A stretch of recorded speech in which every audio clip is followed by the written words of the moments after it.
Story line के मोअज़्ज़िज़ दोस्तों, अस्सलाम वालेकुम। मंटो के इकबाल लेकर हाज़िर खिदमत हूँ।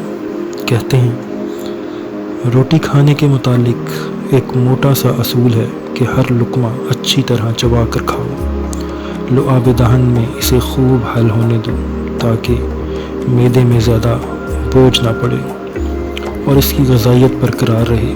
पढ़ने के लिए भी यही मोटा असूल है कि हर लफ्ज़, हर सत्र को, हर ख़याल को अच्छी तरह ज़हन में चबाओ।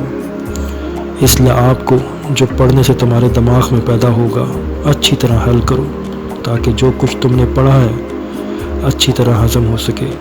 अगर तुमने ऐसा ना किया तो इसके नतीजे बुरे होंगे जिसके लिए तुम लिखने वाले को ज़िम्मेदार न ठहरा सकोगे।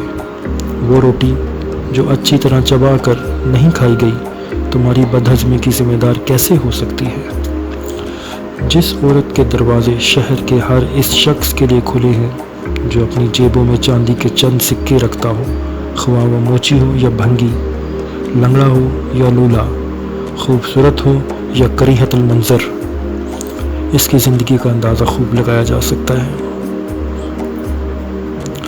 वैश्या पैदा नहीं होती, बनाई जाती है या ख़ुद बनती है।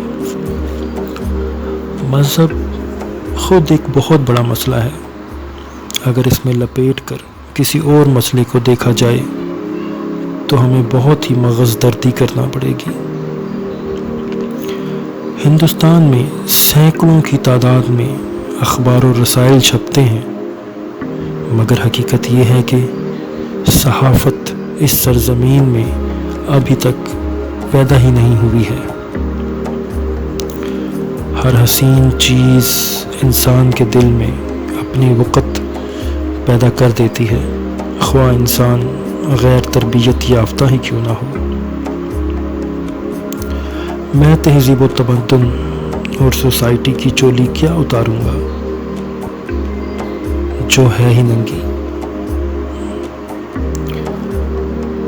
याद रखिए, गुर्बत लानत नहीं है। जो इसे लानत ज़ाहिर करते हैं वो ख़ुद मलऊन हैं। वो गरीब इस अमीर से लाख दर्जे बेहतर है जो अपनी कश्ती ख़ुद अपने हाथों से खींचता है। उम्मीद है आपको ये कवाले ज़रीन पसंद आए होंगे और मज़ीद इकबाल देखने के लिए चैनल को सब्सक्राइब करते रहिए, देखते रहिए।